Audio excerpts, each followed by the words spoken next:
인생을 살아가다 보면 어떤 순간에는 이유 없이 마음이 뜨겁게 달아오릅니다. 누군가의 말 한마디가 가시처럼 꽂히고 표정 하나가 나를 무시하는 것처럼 느껴지고 기대했던 태도와 다른 반응을 보았을 때 가슴이 답답해지지요. 그런데 같은 상황에서도 어떤 사람은 금세 화를 내고 어떤 사람은 놀랄 만큼 차분합니다. 저는 그 차이가 단순히 성격의 문제가 아니라 오랜 시간 삶을 대하는 태도에서 나온다고 생각합니다. 마음이 단단한 사람은 바깥에서 불어오는 바람을 그대로 마음에 들이지 않습니다. 반대로 마음이 약해지면 바깥의 자극이 곧 내 안에 폭풍이 되어버립니다. 부처님의 가르침 가운데 마음이 고요한 자는 외부의 바람에 흔들리지 않는다는 뜻의 말이 전해집니다. 저는 이 말을 종교적 문장으로만 듣지 않습니다. 삶을 오래 살아보면 우리의 평온은 사건이 없어서 생기는 것이 아니라 사건을 받아들이는 마음의 방식에서 생긴다는 것을 알게 됩니다.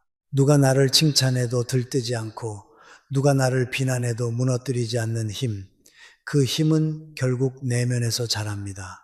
그러니 우리는 화를 다스리는 문제를 상대가 왜 그랬느냐에서 시작하기보다 내 마음이 왜 그렇게 반응했느냐에서 시작해야 합니다. 그런데 여기서 더 중요한 문제가 하나 있습니다.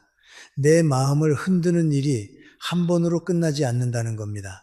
어떤 자극은 지나가지만 어떤 자극은 반복됩니다. 반복되는 상처는 결국 한 사람의 삶의 질서를 무너뜨립니다. 특히 나이가 들수록 그렇습니다. 젊을 때는 관계가 복잡해도 견딜 힘이 있고 마음이 흔들려도 다시 회복할 시간이 있습니다. 하지만 나이가 들수록 우리는 에너지의 총량이 줄어듭니다. 같은 갈등이라도 더 오래 마음에 남고 같은 상처라도 더 깊이 파고듭니다. 그래서 저는 노년의 행복을 이야기할 때 건강과 돈만큼이나 관계의 정리가 중요하다고 말하고 싶습니다. 우리는 평생 수많은 사람들과 인연을 맺습니다. 어떤 인연은 나를 살리고 어떤 인연은 나를 소진시킵니다. 문제는 소진시키는 인연일수록 오히려 끊기가 어렵다는 것입니다. 이유는 여러 가지입니다. 정이 있어서, 의리가 있어서, 혹은 가족이니까, 오래된 친구니까, 또는 내가 참아야 한다는 생각 때문에요. 그러나 저는 한 가지를 분명히 말씀드리고 싶습니다. 나를 계속 아프게 하는 관계를 붙잡는 것은 착함이 아니라 때로는 자기 포기입니다.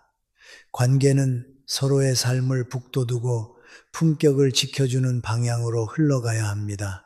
그런데 어떤 관계는 반대로 나를 작아지게 만들고 마음의 중심을 잃게 합니다. 나를 아프게 하는 인연이 위험한 첫 번째 이유는 그 관계가 결국 나 자신을 잃게 만들기 때문입니다.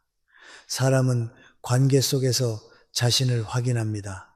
존중받는 관계에서는 내가 나를 존중하게 되고 무시당하는 관계에서는 내가 나를 의심하게 됩니다. 그리고 그 의심이 반복되면 어느 순간 나는 내 마음을 믿지 못하게 됩니다. 내가 예민한 걸까? 내가 너무 유난인 걸까? 이런 질문을 자꾸 하게 되지요.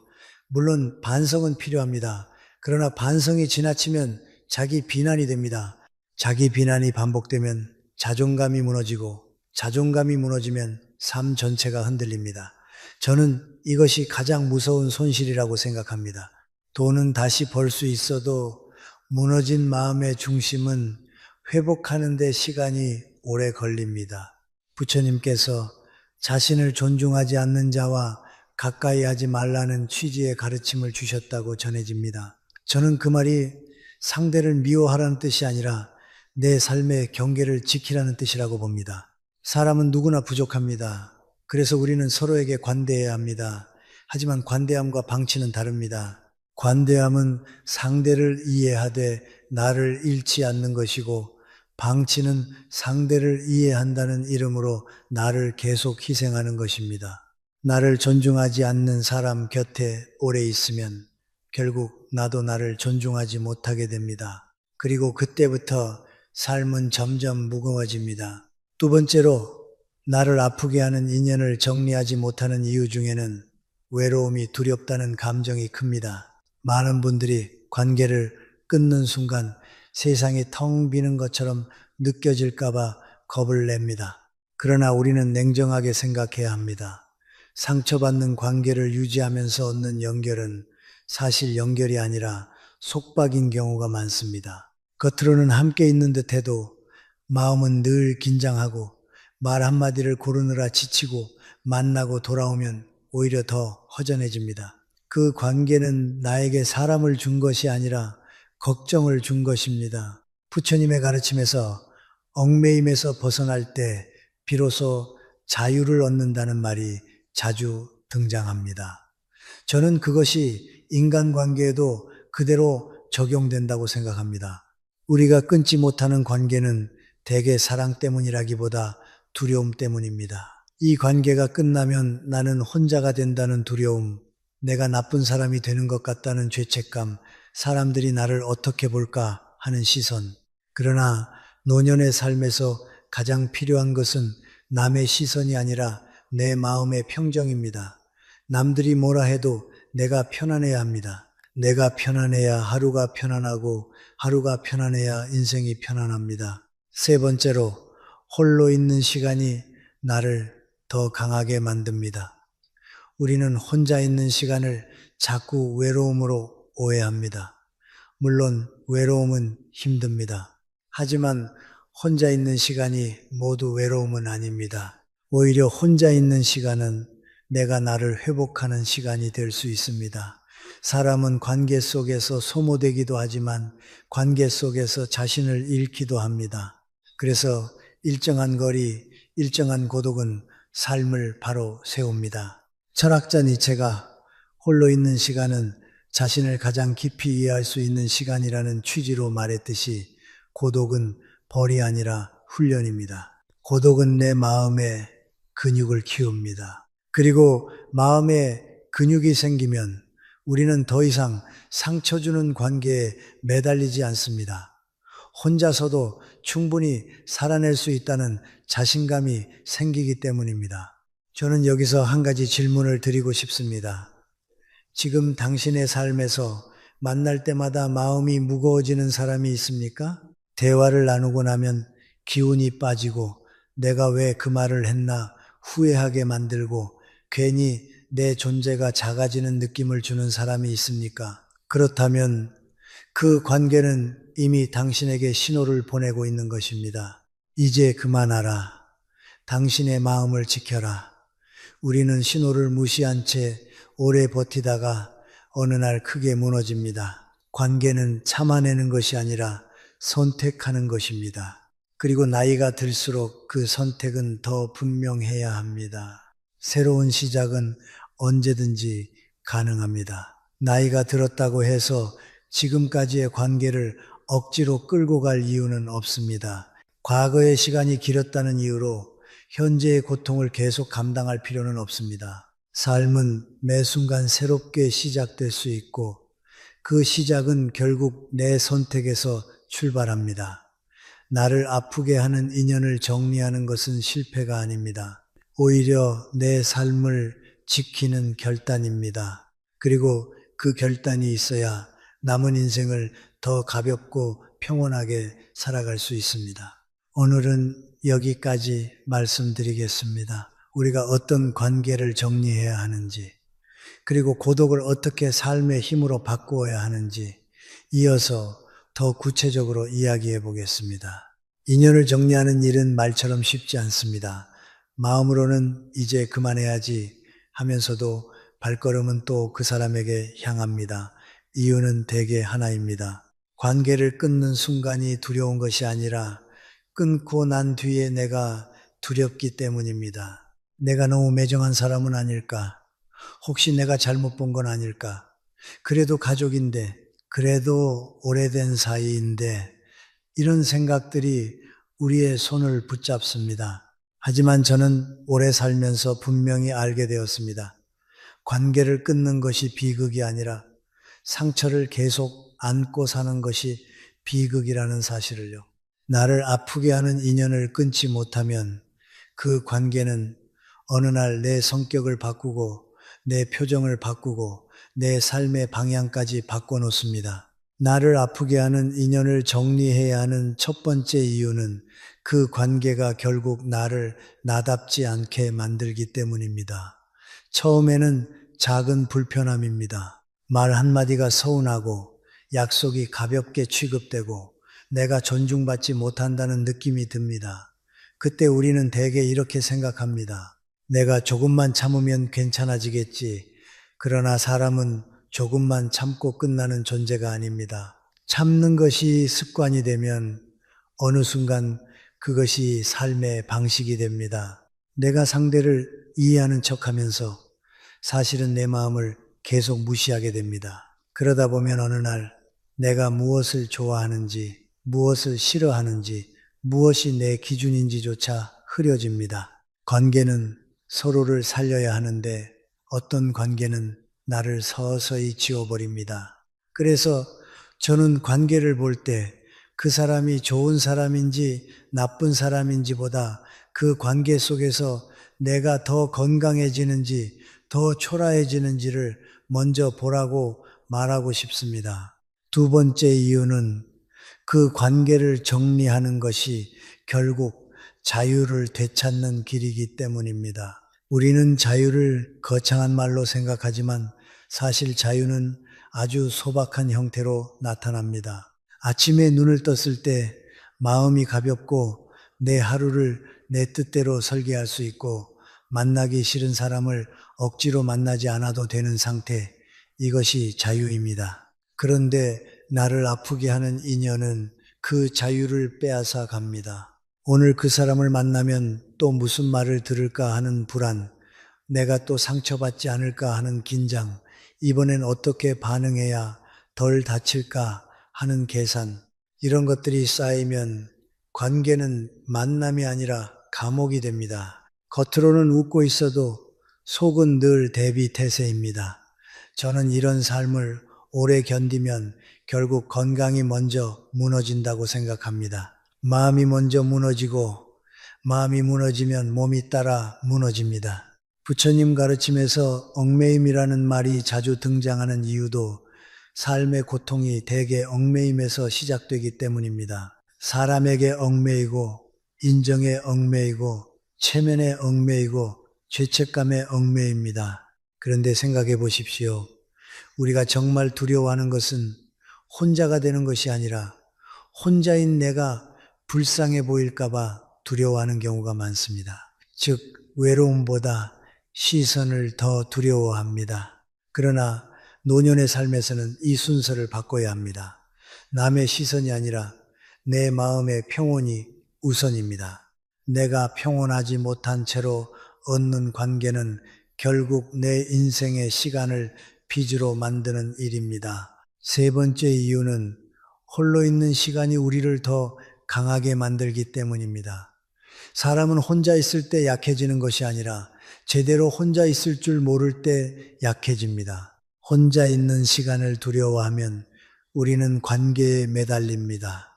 그리고 매달리는 관계는 대개 건강하지 않습니다. 건강한 관계는 필요가 아니라 선택에서 시작됩니다. 혼자서는 못 살아서 붙잡는 관계는 상대에게도 부담이고 나에게도 비참함을 남깁니다. 그러나 혼자 있어도 마음이 무너지지 않는 사람이 되면 관계를 고르는 눈이 생깁니다. 그때부터 우리는 더 이상 아무 관계나 붙잡지 않습니다. 나를 존중하는 사람과만 가까이 하고 나를 소모시키는 사람과는 거리를 둘 수 있습니다. 이건 차가움이 아니라 지혜입니다. 홀로 있는 시간에는 두 가지 힘이 생깁니다. 하나는 생각의 힘입니다. 사람들과 계속 섞여 있으면 내 생각이 어디서 시작되어 어디로 가는지 알기 어렵습니다. 주변의 말이 내 생각인 것처럼 섞여 들어옵니다. 그런데 혼자 있으면 내 마음이 어디에서 아파하는지, 내가 무엇을 두려워하는지, 무엇을 원하는지 보이기 시작합니다. 또 하나는 감정의 힘입니다. 감정은 억누른다고 사라지지 않습니다. 다만 제대로 바라보지 않으면 더 크게 돌아옵니다. 고독은 감정을 정리하는 시간입니다. 그 시간 속에서 우리는 자신을 이해하게 됩니다. 자신을 이해하면 흔들림이 줄어듭니다. 흔들림이 줄어들면 남이 툭 던진 말에도 내 삶이 무너지지 않습니다. 그리고 여기서 중요한 사실이 하나 있습니다. 인연을 정리한다고 해서 우리가 사람이 싫어지는 것은 아닙니다. 오히려 반대입니다. 불필요한 고통을 줄일수록 우리는 더 따뜻해질 수 있습니다. 마음이 늘 상처투성이인 사람은 타인에게 여유를 주기 어렵습니다. 반대로 마음이 평온한 사람은 타인에게도 관대합니다. 그러니 관계를 정리하는 것은 인간관계를 포기하는 것이 아니라 인간관계를 제자리로 돌려놓는 일입니다. 관계가 내 삶을 살리는 방향으로 흘러가게 만드는 일입니다. 그렇다면 우리는 어떤 기준으로 인연을 정리해야 할까요? 저는 거창한 기준을 제시하고 싶지 않습니다. 딱 3가지면 충분합니다. 첫째, 그 관계에서 내가 존중받고 있는가? 둘째, 그 관계가 반복적으로 내 마음의 평화를 깨는가? 셋째, 그 관계를 유지하기 위해 내가 나를 계속 속이고 있지는 않은가? 이 3가지 질문에 그렇다가 계속 나온다면 그 관계는 이미 당신에게 비용을 청구하고 있는 것입니다. 그 비용이 시간이든 건강이든 자존감이든 결국 인생의 중요한 것을 요구합니다. 관계를 끊는 것은 단칼에 잘라내는 일만을 뜻하지 않습니다. 어떤 관계는 거리 조절부터 시작해야 합니다. 매번 즉시 반응하지 않기, 연락을 줄이기, 만나도 깊은 이야기로 들어가지 않기, 내 마음을 보호하는 선을 먼저 세우기, 이것도 정리의 한 방식입니다. 중요한 것은 나를 지키는 선택을 한 번이라도 시작하는 것입니다. 한 번 시작하면 2번째는 훨씬 쉽습니다. 마음은 습관을 따라갑니다. 상처받는 습관을 끊고 나를 보호하는 습관을 들이는 순간 삶은 눈에 띄게 가벼워집니다. 그리고 마지막으로 이 말을 꼭 드리고 싶습니다. 인연을 정리하는 것은 실패가 아닙니다. 오히려 책임입니다. 내 삶에 대한 책임, 내 마음에 대한 책임, 남은 시간을 낭비하지 않겠다는 책임입니다. 우리는 누구의 인생도 대신 살아줄 수 없습니다. 결국 내가 내 삶을 살아야 합니다. 그 삶이 더 평온하고 품격 있게 흐르려면 내 마음을 해치는 인연에 대해 이제는 충분하다라고 말할 줄 알아야 합니다. 그 말이 매정함이 아니라 성숙함입니다. 우리는 관계를 정리해야 한다는 것을 머리로는 잘 압니다. 그런데 막상 결단의 순간이 오면 마음이 흔들립니다. 그래도 저 사람도 힘들겠지. 내가 조금만 더 이해하면 달라질지도 몰라. 오래된 인연인데 내가 끝내도 되는 걸까? 이런 생각들이 우리를 붙잡습니다. 하지만 저는 이럴 때 단순한 질문 하나가 필요하다고 봅니다. 이 관계가 내 삶을 앞으로 더 나아지게 하는가, 더 무너뜨리는가? 과거의 추억은 아름다울 수 있습니다. 그러나 남은 인생은 추억으로 사는 것이 아니라 오늘의 마음으로 살아갑니다. 오늘 내 마음이 매번 무너진다면 그 관계는 이미 미래를 갉아먹고 있는 것입니다. 4번째로 새로운 시작은 언제나 가능하며 그것은 나의 선택에 달려 있습니다. 우리는 종종 이 나이에 뭘 새로 시작하겠어 라고 말합니다. 그런데 인생을 오래 살아보면 새로운 시작은 대단한 사건이 아니라 작은 선택에서 시작됩니다. 어떤 관계를 끊어내는 것, 어떤 습관을 멈추는 것, 어떤 사람에게 더 이상 내 마음을 맡기지 않는 것, 이것이 곧 새 출발입니다. 부처님께서 매 순간이 새로운 시작이라는 뜻으로 말씀하셨다고 하지요. 저는 그 말이 참 현실적이라고 생각합니다. 어제까지의 선택이 오늘을 만들었듯 오늘의 선택이 내일을 만듭니다. 그래서 나이가 들수록 더 중요한 것은 가능성이 아니라 결단입니다. 가능성은 누구에게나 있지만 결단은 아무나 하지 못합니다. 다섯 번째로, 인연을 정리한다고 해서 실패가 아닙니다. 우리는 관계가 끝나면 마치 내가 잘못한 것처럼 느낄 때가 많습니다. 특히 가족이나 오래된 인연일수록 내가 부족해서 이렇게 됐나라는 자책이 생기기도 하지요. 그러나 관계는 혼자만의 노력으로 유지되는 것이 아닙니다. 두 사람이 함께 책임져야 합니다. 한쪽이 계속 참아야만 유지되는 관계라면 그것은 관계가 아니라 일방적인 희생입니다. 그리고 희생은 오래가면 원망이 됩니다. 원망은 마음을 더럽힙니다. 마음이 더러워지면 결국 나 자신을 가장 먼저 해치게 됩니다. 그러니 관계를 정리하는 것은 패배가 아니라 마음을 보호하는 성숙한 선택입니다. 여섯 번째로, 나를 아프게 하는 사람과의 관계는 나의 행복을 막습니다. 행복은 큰일이 있어서 생기는 것이 아니라 내 일상이 편안할 때 생깁니다.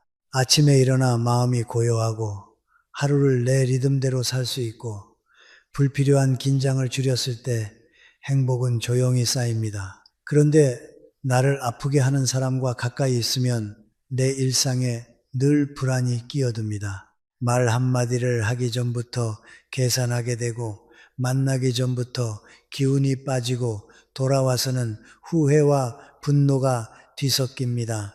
이런 상태가 반복되면 삶은 점점 살아내는 것이 됩니다. 살아내는 삶은 지칩니다. 지친 삶에서는 기쁨이 자랄 공간이 없습니다. 그러니 행복을 위해 필요한 것은 더 많은 관계가 아니라 더 건강한 관계입니다. 그리고 우리는 꼭 기억해야 합니다. 어떤 인연을 끊는 순간이 아픈 것이 아니라 아픈 인연을 계속 붙잡는 시간이 더 길고 더 깊게 아프다는 사실을요. 사람은 상처를 견디는 힘이 무한하지 않습니다. 특히 노년에는 마음의 체력도 줄어듭니다. 젊을 때는 상처를 받으면 시간이 해결해 주겠지라고 생각하지만 나이가 들수록 시간은 해결해 주기보다 흔적을 남깁니다. 그래서 지금 정리하지 않으면 그 관계는 나중에 더 큰 대가를 요구할 수 있습니다. 일곱 번째로, 인연을 정리한 후에는 새로운 가능성이 열립니다. 이것은 단순히 새로운 사람을 만난다는 의미만이 아닙니다. 관계를 정리하면 가장 먼저 생기는 것은 공간입니다. 마음의 공간, 시간의 공간, 에너지의 공간입니다. 나를 아프게 하는 관계는 생각보다 많은 자원을 빼앗습니다. 연락 하나에도 마음이 흔들리고 만남 하나에도 며칠이 소모됩니다.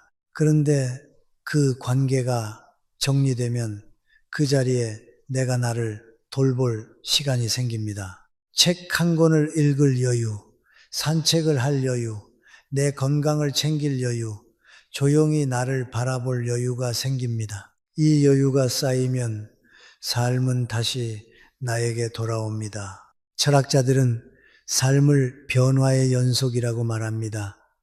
저는 변화가 두려운 것이 아니라 변화가 없는 것이 더 두렵다고 생각합니다. 변화가 없다는 것은 성장할 기회를 잃는다는 뜻이기도 하니까요. 인연을 정리하는 것은 변화의 문을 여는 일입니다. 어떤 문은 닫혀야 다른 문이 열립니다. 불필요한 인연이 차지하고 있던 자리에 나를 존중하는 인연이 들어올 수도 있고 무엇보다 내가 나를 존중하는 삶이 들어올 수 있습니다. 이게 진짜 가능성입니다. 여덟 번째로, 스스로의 삶을 책임지고 홀로 서기를 해야 합니다.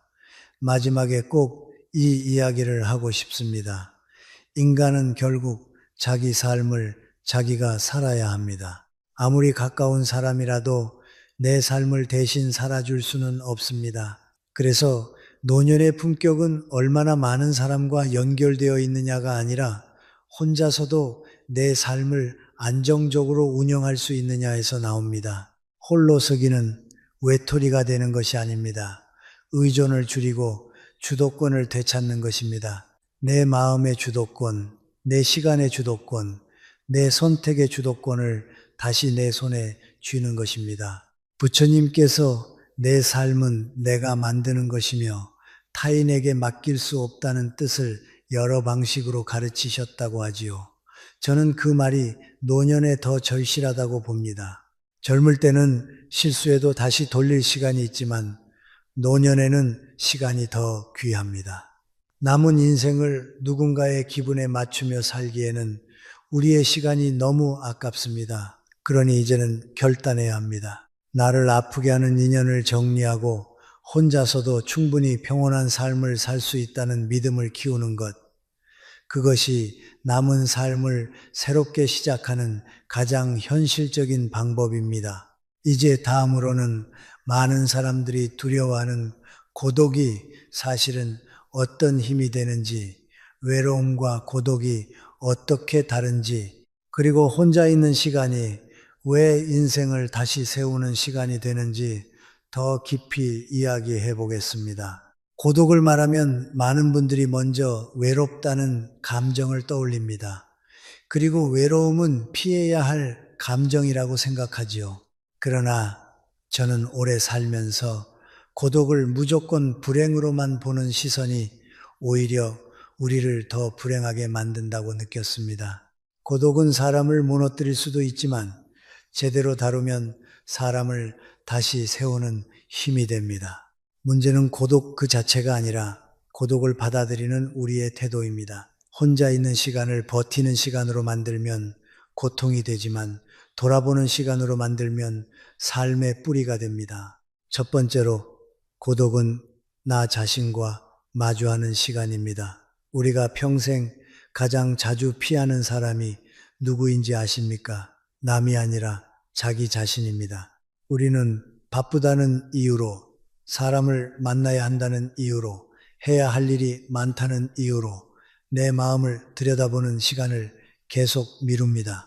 그러다 보면은 어느 순간 나는 누구인지 모르게 됩니다. 내가 무엇을 좋아하고 무엇을 싫어하는지, 어떤 말에 상처받고 어떤 말에 힘을 얻는지조차 흐려집니다. 사람들과의 관계가 많을수록 오히려 내 목소리는 작아지기도 합니다. 남의 기대, 남의 판단, 남의 기준이 내 삶의 기준처럼 들어오기 때문입니다. 고독은 그 흐름을 멈추게 합니다. 혼자 있는 시간이 생기면 비로소 내 마음의 소리가 들리기 시작합니다. 처음에는 불편합니다. 조용한 방에서, 조용한 하루에서 내가 미뤄두었던 감정들이 올라오기 때문입니다. 나는 왜 그렇게 참았을까? 나는 왜 그렇게 아팠을까? 나는 왜 그 관계를 놓지 못했을까? 이런 질문이 찾아옵니다. 그런데 바로 그 질문이 고독의 가치입니다. 질문을 하지 않으면 삶은 계속 같은 자리에서 맴돕니다. 질문이 있어야 방향이 생깁니다. 철학자 소크라테스가 너 자신을 알라는 말을 남긴 것도 사람은 자기 자신을 모른 채로는 좋은 삶을 살 수 없다고 보았기 때문일 겁니다. 고독은 우리를 자기 이해로 데려갑니다. 자기 이해는 곧 삶의 안정입니다. 여기서 중요한 것은 고독을 단절로 착각하지 않는 것입니다. 혼자 있는 시간이 곧 사람을 미워한다는 뜻은 아닙니다.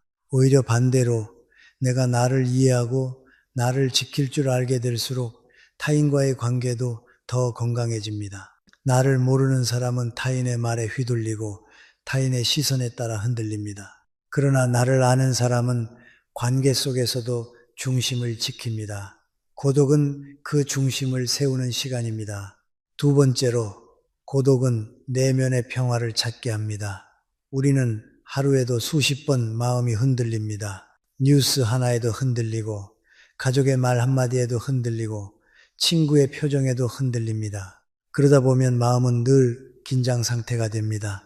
긴장이 오래가면 마음은 쉽게 화를 내고 쉽게 불안해지고 쉽게 지칩니다. 그래서 많은 분들이 왜 나는 점점 예민해질까라고 묻습니다. 저는 그 질문의 답이 대개 마음의 휴식이 부족해서라고 생각합니다. 몸의 휴식만으로는 부족합니다. 마음도 쉬어야 합니다. 혼자 있는 시간은 마음이 쉬는 시간입니다. 물론 아무 생각도 하지 않는다는 뜻이 아닙니다. 오히려 불필요한 소음에서 벗어나 생각을 정리하는 시간입니다. 사람과의 대화는 때로 내 마음을 정리해 주지만 동시에 내 마음을 더 복잡하게 만들기도 합니다. 상대의 말에 반응하느라 내 감정을 제때 살피지 못하기 때문입니다. 그런데 혼자 있으면 반응을 멈출 수 있습니다. 반응을 멈추면 마음은 제자리로 돌아옵니다. 저는 평화라는 것이 특별한 사건이 아니라 과도한 반응을 줄인 상태에서 생긴다고 봅니다. 내 마음이 과민하게 반응하지 않을 때 일상은 훨씬 부드러워집니다. 부처님께서 진정한 평화는 내면에서 시작된다는 뜻으로 가르치셨다는 말이 있습니다. 저는 이 말을 삶의 기술로 받아들이면 좋겠습니다.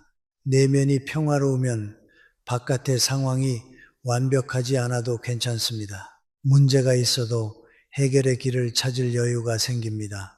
반대로 내면이 불안하면 아무 문제가 없어도 문제를 만들어냅니다. 그래서 고독은 두려움의 대상이 아니라 내면의 평화를 회복하는 통로입니다.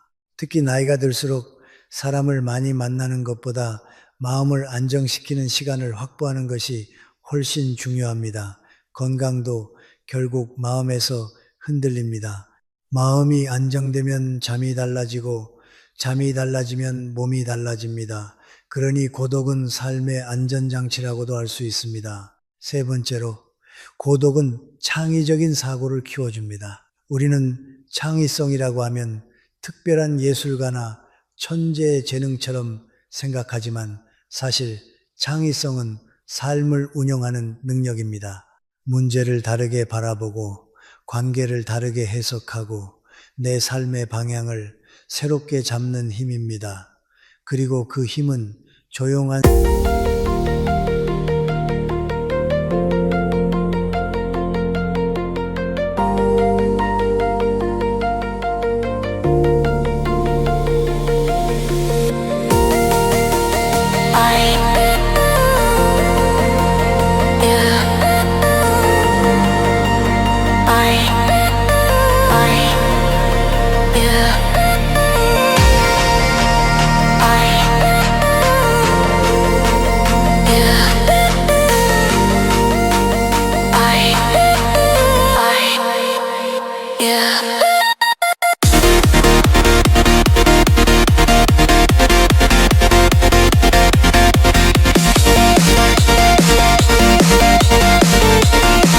시간에서 자랍니다. 사람들 틈에서는 늘 기존의 생각이 반복되기 쉽습니다. 다들 그렇게 사니까 원래 그래.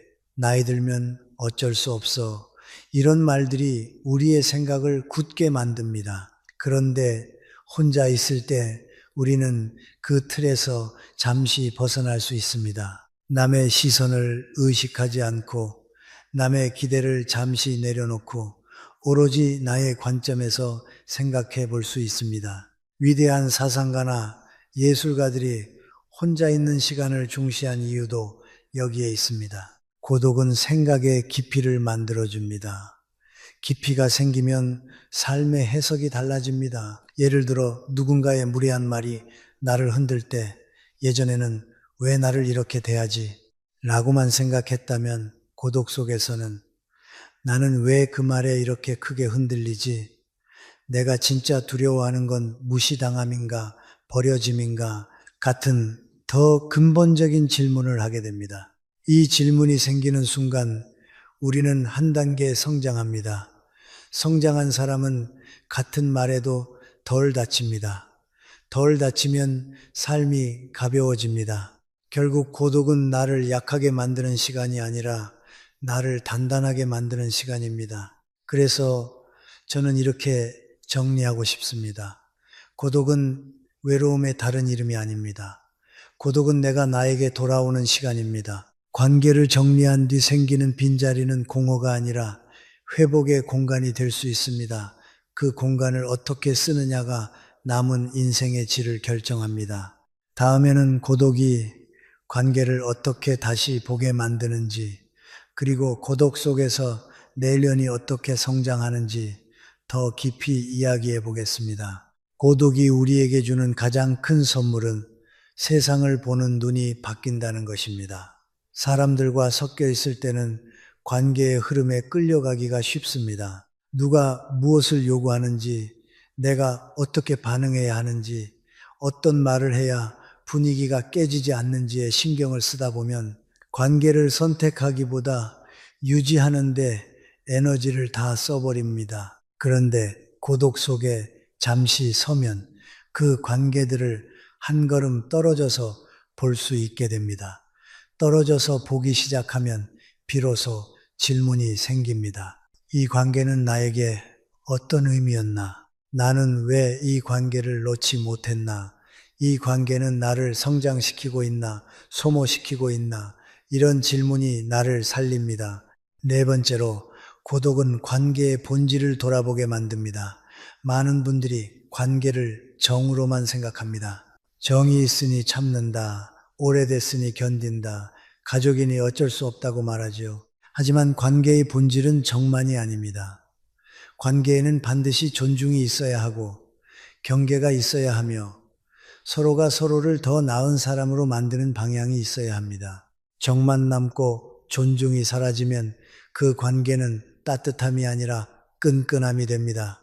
끈끈함은 처음에는 익숙함처럼 느껴지지만 시간이 지나면 숨이 막힙니다. 왜냐하면 그 관계 안에서 나는 계속 나를 줄여야 하기 때문입니다. 고독은 나를 그 끈끈함에서 잠시 빼내줍니다. 빼내어 놓고 보면 보입니다. 어떤 사람은 내게 늘 요구만 했고, 어떤 사람은 내 마음을 듣지 않았고, 어떤 사람은 내 선의를 당연하게 여겼습니다. 관계 속에서는 이런 것들이 흐릿해집니다. 그래도 좋은 면이 있잖아. 원래 저 사람은 그래 라는 말로 덮어버리기 때문입니다. 그런데 혼자 있으면 덮어두었던 장면들이 떠오릅니다. 그때 우리는 비로소 인정하게 됩니다. 내가 참아온 것은 사랑이 아니라 두려움이었구나. 내가 견딘 것은 관계가 아니라 체면이었구나. 이 인정이 시작되면 관계는 더 이상 감정으로만 유지되지 않습니다. 삶의 방향을 기준으로 정리되기 시작합니다. 다섯 번째로, 고독은 내면을 성장시키는 시간입니다. 성장이라는 말을 들으면 거창하게 들릴 수 있지만 사실 성장의 핵심은 단순합니다. 내 감정을 내가 다루는 능력입니다. 누가 나를 화나게 했을 때도 내 마음이 어디서부터 흔들리는지 아는 사람, 누가 나를 무시했을 때도 내 자존을 내가 지키는 사람, 누가 나를 떠나도 내 삶을 무너뜨리지 않는 사람, 이런 사람이 내면이 성장한 사람입니다. 그런 내면은 사람들 속에서만으로는 잘 자라지 않습니다. 사람들 속에서는 늘 반응해야 하고, 늘 설명해야 하고, 늘 타인의 기대와 부딪히기 때문입니다. 고독 속에서는 반응을 멈추고 나를 관찰할 수 있습니다. 내가 왜 이 말에 예민했지? 내가 왜 저 사람 앞에서 작아졌지? 내가 진짜 원하는 것은 인정인가? 평온인가? 이 질문들을 반복하는 사람은 결국 자기 삶의 중심을 다시 세우게 됩니다. 중심이 생기면 관계는 더 이상 나를 끌고 다니지 못합니다. 내가 관계를 선택하게 됩니다. 그리고 이 선택의 힘이 바로 내면의 성장입니다. 여섯 번째로, 고독은 외로움과 다릅니다. 많은 분들이 이 둘을 같은 것으로 착각합니다. 그래서 고독을 피하려고만 합니다. 하지만 외로움은 연결이 부족하다는 감정이고, 고독은 연결을 잠시 내려놓고 나를 회복하는 상태입니다. 외로움은 내 마음이 바깥을 향해 손을 뻗는 것이고, 고독은 내 마음이 안으로 돌아와 숨을 고르는 것입니다. 같은 혼자 있음이라도 방향이 다릅니다. 철학자 칸트가 고독은 나를 지키고 외로움은 나를 무너뜨린다는 취지로 말했다고 하지요. 저는 그 문장이 왜 중요한지 이렇게 설명하고 싶습니다. 외로움은 타인의 존재로만 해결하려 하면 더 커집니다. 그래서 외로움이 큰 사람은 사람을 만나도 외롭습니다. 사람 속에 있어도 마음은 계속 허전합니다. 반대로 고독은 나를 채우는 방식이 밖이 아니라 안에 있습니다. 조용히 앉아서 내 마음을 정리하고 내 삶을 정돈하고 내 가치를 다시 확인하는 것. 그래서 고독을 제대로 쓰는 사람은 혼자 있어도 무너지지 않습니다. 오히려 더 단단해집니다. 여기서 아주 현실적인 기준을 하나 드리고 싶습니다. 혼자 있는 시간이 끝난 뒤 내 마음이 더 가벼워졌다면 그것은 고독입니다. 혼자 있는 시간이 끝난 뒤 내 마음이 더 허전하고 불안해졌다면 그것은 외로움일 가능성이 큽니다. 그렇다면 우리는 무엇을 해야 할까요? 외로움을 느낀다고 해서 무조건 사람에게 달려갈 것이 아니라 외로움의 뿌리를 먼저 보아야 합니다. 나는 왜 이렇게 불안하지? 내가 지금 진짜로 원하는 건 누군가의 존재인가? 아니면 내 삶의 안정인가? 이 질문이 있어야 외로움은 고독으로 바뀔 수 있습니다. 고독을 형벌처럼 견디지 마십시오. 고독을 연습으로 받아들이십시오. 처음에는 낯설고 불편할 수 있습니다. 그러나 꾸준히 고독을 연습하면 마음은 점점 안정됩니다. 마음이 안정되면 관계를 바라보는 눈이 달라지고 나를 지키는 선이 생기며 무엇보다 남은 인생의 시간이 다시 내 것이 됩니다. 다음에는 고독이 왜 새로운 시작을 위한 준비 시간이 되는지, 그리고 혼자 있는 시간이 어떻게 삶의 주도권을 회복시키는지 그 이야기를 더 이어가겠습니다. 우리는 고독을 이야기하면서도 마음 한편에서는 늘 같은 두려움을 품고 있습니다. 혼자 남으면 더 불안해지지 않을까? 이제 와서 관계를 줄이면 삶이 더 쓸쓸해지지 않을까? 그런데 저는 이런 두려움이 사실은 고독 때문이 아니라 준비되지 않은 채로 혼자 있으려 하기 때문이라고 생각합니다. 고독은 갑자기 닥치는 운명이 아니라 우리가 삶을 정돈하는 과정에서 의도적으로 만들어야 하는 시간입니다. 그 시간을 잘 쓰면 고독은 쓸쓸함이 아니라 새로운 시작을 위한 준비가 됩니다. 7번째로, 고독은 새로운 시작을 위한 준비 시간입니다. 사람은 관계 속에서 방향을 잃기도 합니다. 누군가를 맞추느라, 내가 원하는 삶을 미루고 갈등을 피하느라, 진짜 하고 싶은 말을 삼키고 체면을 지키느라 내 마음을 계속 눌러두지요. 그 결과는 무엇일까요? 어느 날 갑자기 내가 왜 이렇게 살고 있지? 라는 질문이 찾아옵니다. 그런데 그 질문을 해결해 주는 시간이 바로 고독입니다.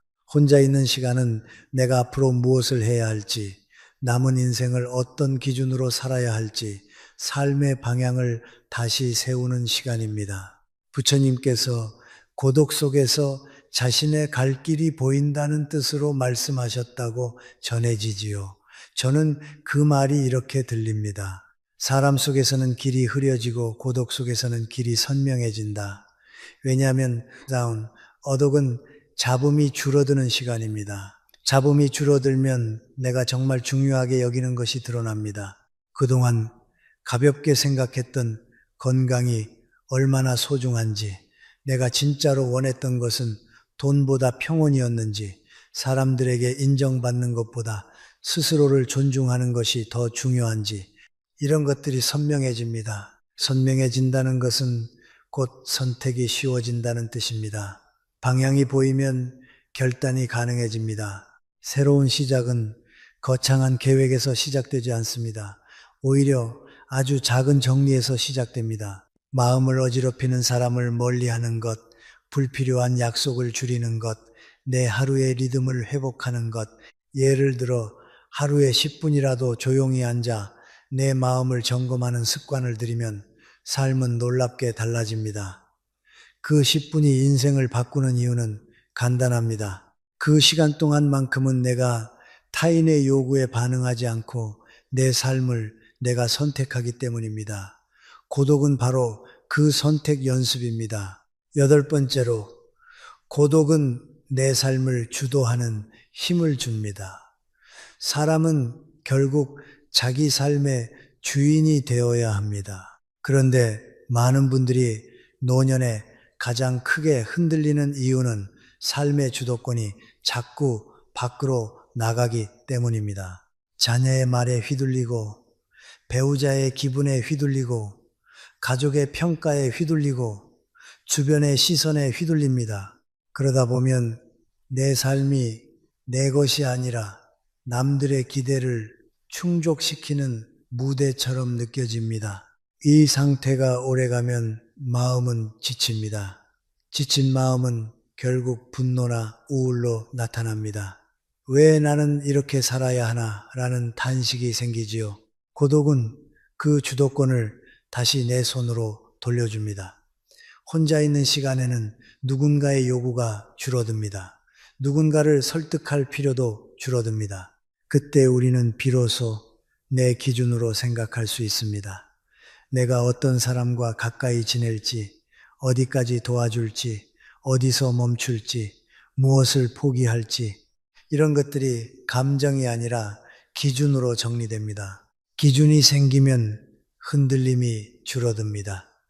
흔들림이 줄어들면 삶은 안정됩니다. 안정된 삶은 곧 행복의 토대입니다. 여기서 한 가지 오해를 풀어야 합니다. 고독이 삶의 주도권을 준다고 해서 우리가 모든 관계를 끊고 혼자 살라는 뜻은 아닙니다. 중요한 것은 관계의 숫자가 아니라 관계의 질입니다. 그리고 그 질을 결정하는 것은 내가 얼마나 주도적으로 관계를 선택하느냐입니다. 고독을 두려워하는 사람은 관계를 선택하지 못합니다. 관계에 매달립니다. 반대로 고독을 감당할 줄 아는 사람은 관계를 선택합니다. 선택된 관계는 서로를 지치게 하지 않습니다. 서로를 존중합니다. 그러니 고독은 관계를 없애는 것이 아니라 관계를 건강하게 만드는 기반입니다. 그렇다면 우리는 고독을 어떻게 준비의 시간으로 만들 수 있을까요? 저는 단순한 원칙 3가지를 권하고 싶습니다. 첫째, 하루에 짧게라도 혼자 있는 시간을 고정하십시오. 둘째, 그 시간에는 핸드폰을 멀리 두고 내 마음의 상태를 글로 한 줄이라도 적어 보십시오. 셋째, 그 기록을 바탕으로 내가 줄여야 할 관계와 내가 지켜야 할 관계를 구분하십시오. 이 3가지만 해도 고독은 불안이 아니라 정리의 시간이 됩니다. 정리의 시간이 쌓이면 삶은 다시 단정해집니다. 고독은 우리를 주도적인 삶으로 이끄는 도구입니다. 두려움을 주기보다 내면을 성장시키고 나 자신을 찾게 해줍니다. 그리고 그 과정 끝에서 우리는 알게 됩니다. 혼자 있는 시간이 내 삶을 비우는 시간이 아니라 내 삶을 다시 채우는 시간이었다는 것을요.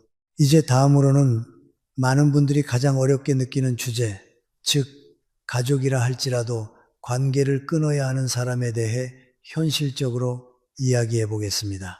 가족 이야기를 꺼내면 사람들은 마음이 먼저 무거워집니다. 가족은 가장 가까운 관계이면서도 가장 깊이 상처가 나는 관계이기도 합니다. 왜냐하면 가족에게는 원래 그래도 된다는 착각이 섞이기 쉽기 때문입니다. 친구나 남이라면 한 번의 무례에도 거리를 두지만 가족에게는 참아야 한다. 가족이니까, 피가 섞였으니까 라는 말로 스스로를 설득합니다. 그러나 저는 분명히 말씀드리고 싶습니다. 가족이라는 이름이 무례를 허락하지는 않습니다. 가족이라는 이유로 내 존엄이 무너져서는 안 됩니다. 오히려 가족일수록 존중이 더 깊어야 합니다. 살다 보면 가족이든 오래된 인연이든 관계를 정리해야 하는 순간이 찾아옵니다. 그 관계를 끝내는 일이 나쁘거나 차갑기 때문이 아니라 그 관계를 계속 유지하는 것이 나와 상대 모두를 망가뜨리기 때문입니다. 관계는 서로를 살려야 합니다. 그런데 서로를 갉아먹는 관계라면 아무리 가까운 사이라도 결국 누군가가 무너집니다. 오늘은 가족이라 할지라도 끊어야 하는 사람을 현실적으로 구분하는 기준을 이야기해 보겠습니다. 첫 번째로, 나를 존중하지 않는 관계는 더 이상 유지할 필요가 없습니다. 가족 관계에서 가장 치명적인 것은 폭언이나 큰 사건이 아니라 매일 반복되는 작은 무시입니다. 내가 말하면 끊어버리고, 내가 결정하면 비웃고, 내가 가진 것을 당연하게 여기고, 나의 감정을 예민함으로 몰아붙이는 태도. 이런 것이 쌓이면 사람은 점점 작아집니다. 처음에는 가족인데 그럴 수도 있지 라고 넘기지만 반복되면 마음은 결국 굳어집니다. 존중이 없는 관계는 시간이 쌓일수록 더 소중해지는 것이 아니라 시간이 쌓일수록 더 큰 상처가 됩니다. 왜냐하면 오래됐으니 더 참아야 한다는 압박이 생기기 때문입니다. 부처님 가르침 가운데 자신을 존중하지 않는 자와 가까이 하지 말라는 뜻으로 전해지는 말이 있습니다. 저는 이 말을 가족에게도 적용해야 한다고 생각합니다. 상대가 가족이라도 나를 인간으로 존중하지 않는다면 그 관계는 이미 본질을 잃은 것입니다. 관계는 사랑이 아니라 태도로 증명됩니다. 존중은 말이 아니라 반복되는 행동에서 드러납니다. 내가 그 관계 속에서 계속 작아지고 계속 움츠러들고 내 말과 감정이 항상 무시된다면 그것은 가족 갈등이 아니라 존엄의 훼손입니다. 이때는 정리의 기준을 세워야 합니다. 두 번째로, 지속적인 상처와 갈등이 반복되는 관계는 나를 지치게 만듭니다. 가족은 어느 집이나 갈등이 있습니다. 의견이 다를 수 있고 서운한 말이 오갈 수도 있습니다. 문제는 갈등이 한번 생기고 끝나는 것이 아니라 같은 패턴이 끝없이 반복될 때입니다. 늘 같은 말로 상처를 주고, 늘 같은 방식으로 책임을 떠넘기고, 늘 같은 주제로 싸우고, 화해는 형식적이고 근본은 바뀌지 않는 관계. 이 관계는 나에게 희망을 주지 않고 소진을 줍니다. 사람은 희망이 있으면 견딜 수 있습니다. 하지만 희망이 없는 반복은 사람을 무너뜨립니다. 갈등이 반복되면 마음은 늘 경계 상태가 됩니다. 가족을 만나기 전부터 긴장하고 만난 자리에서는 말수를 줄이고 돌아와서는 기운이 빠집니다. 어떤 분들은 가족 모임만 다녀오면 며칠을 앓는다라고 말합니다. 이것은 단순한 기분 문제가 아니라 이미 몸과 마음이 그 관계를 위험으로 인식하고 있다는 신호입니다. 갈등이 반복되는 관계는 결국 건강을 해칩니다. 마음의 평화가 깨지면 잠이 깨지고, 잠이 깨지면 몸이 망가지고, 몸이 망가지면 삶이 무너집니다. 그러니 가족이니까라는 말로 이 신호를 무시해서는 안 됩니다. 세 번째로, 상대방이 나의 성장을 방해할 때 관계를 정리해야 합니다. 노년의 성장은 더딜 수 있습니다. 하지만 성장이 멈추면 삶의 의미가 줄어듭니다. 배우고 싶고, 새로 시작하고 싶고, 더 건강하게 살고 싶고, 내 삶을 단정히 정리하고 싶은 마음은 나이가 들어도 계속됩니다. 그런데 어떤 가족은 내가 변화하려 하면 비웃습니다. 그 나이에 뭘 하냐? 괜히 유난 떤다. 이제 와서 달라질 게 뭐가 있냐? 이런 말로 나를 제자리에 묶어두려 합니다. 그 말이 친절한 조언처럼 들릴 때도 있지만 사실은 내가 앞으로 나아가는 것을 불편해하는 마음일 수 있습니다. 내가 성장하면 그들의 기준이 흔들리기 때문입니다. 부처님께서 성장을 가로막는 인연은 스스로를 얽매는 것과 같다는 취지로 말씀하셨다는 이야기가 있습니다. 저는 이 말을 이렇게 이해합니다. 나를 더 나은 방향으로 이끄는 관계는 인연이지만 나를 제자리에 붙잡아 두는 관계는 굴레가 될 수 있습니다. 가족 관계에서도 마찬가지입니다. 내 삶이 더 단정해지고 더 평온해지고 더 건강해지려는 선택을 계속 조롱하고 방해한다면 그 관계는 나의 발전을 막는 관계입니다. 이때 필요한 것은 싸움이 아니라 거리 조절입니다. 내 성장을 방해하는 말에 반응하지 않고 내 계획을 굳이 설명하지 않고 내 삶의 선택을 스스로 지키는 것입니다. 네 번째로 상대방이 나에게 끊임없이 부정적인 에너지를 전할 때 관계를 끊어야 합니다. 어떤 사람은 늘 불평합니다. 늘 비난합니다. 늘 남 탓을 합니다.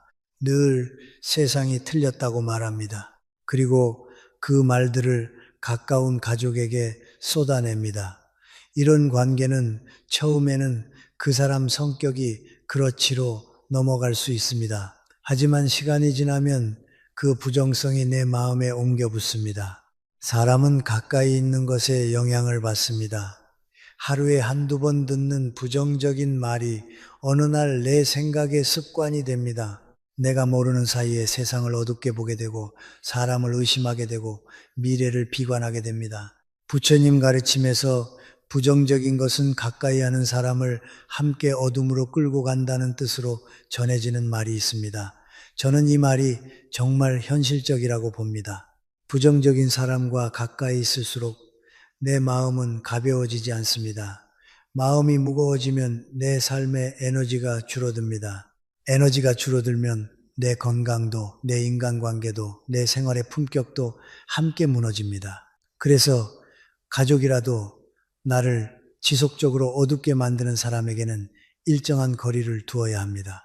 이것은 미움이 아니라 자기 보호입니다. 이제 다음으로는 많은 분들이 가장 강하게 느끼는 부분, 즉 내가 늘 손해보는 관계, 내 행복을 방해하는 관계, 죄책감으로 나를 조종하는 관계, 그리고 새로운 기회를 얻기 위해 정리해야 하는 이유, 이 네 가지를 더 현실적으로 이어서 말씀드리겠습니다.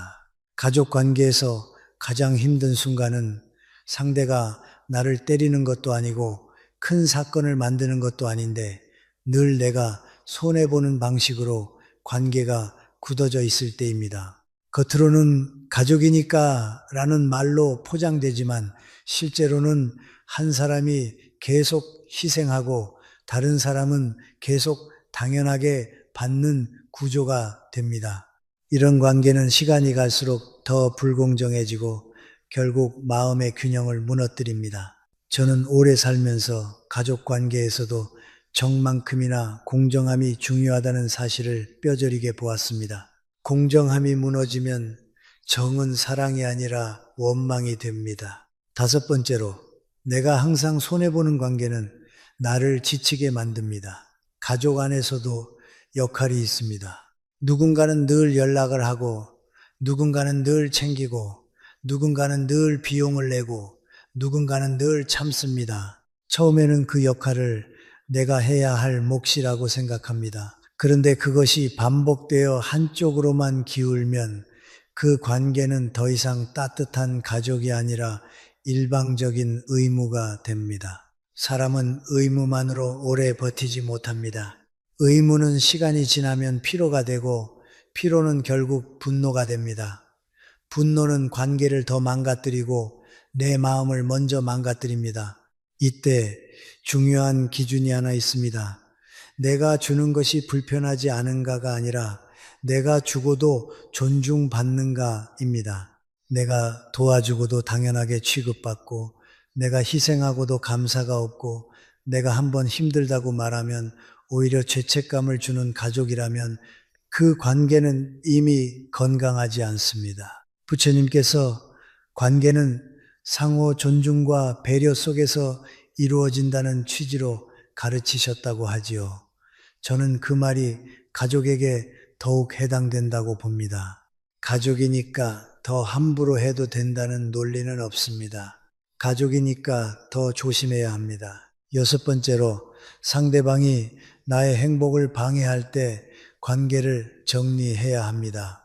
많은 분들이 가족을 위해 자기 행복을 뒤로 미룹니다. 자녀를 위해, 형제를 위해, 부모를 위해, 물론 가족을 위하는 마음은 아름답습니다.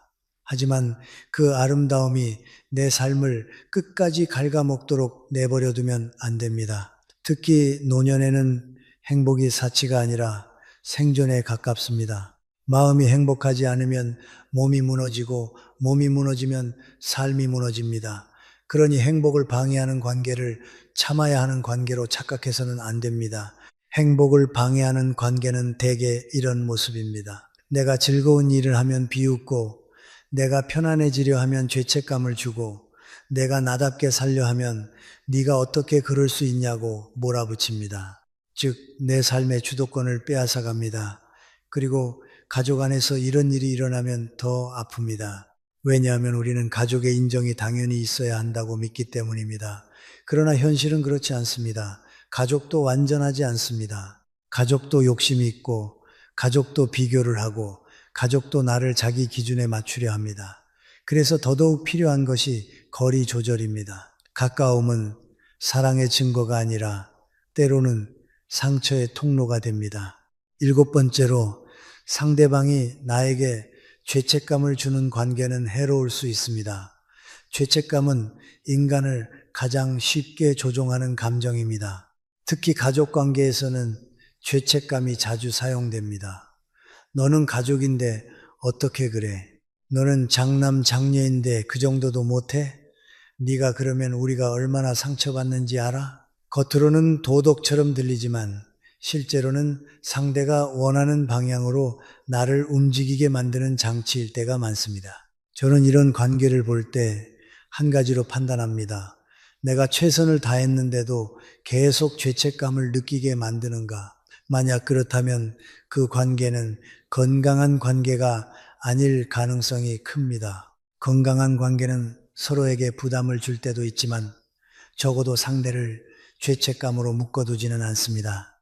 죄책감으로 유지되는 관계는 결국 사랑이 아니라 통제입니다. 통제는 시간이 갈수록 더 강해집니다.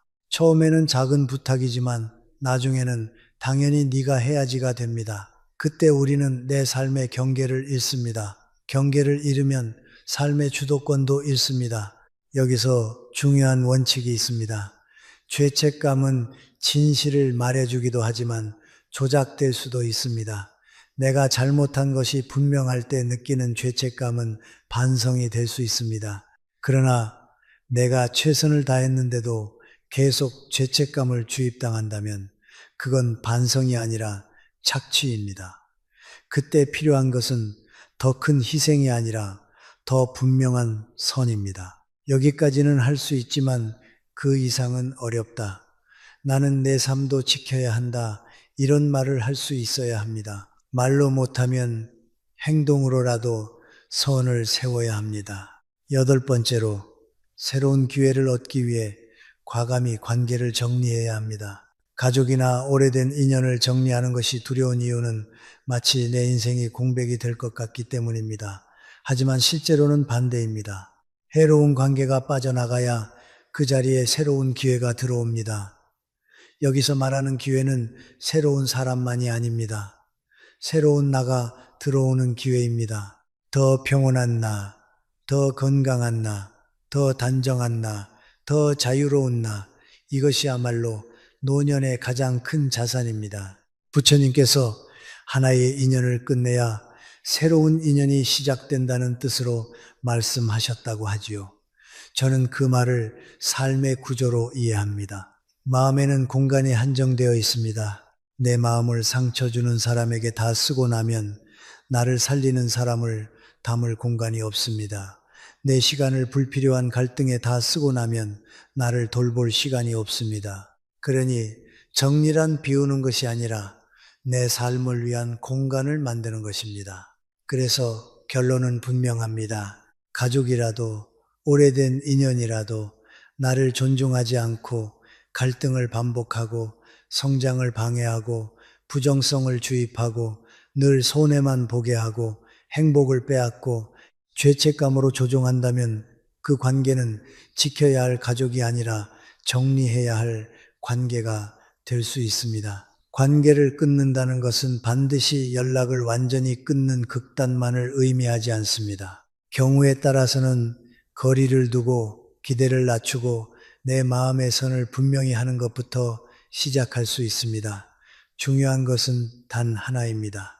남은 인생을 상처 속에서 살지 않겠다는 결단입니다. 우리는 결국 내 삶을 내가 책임져야 합니다. 누가 내 마음을 대신 지켜주지 않습니다.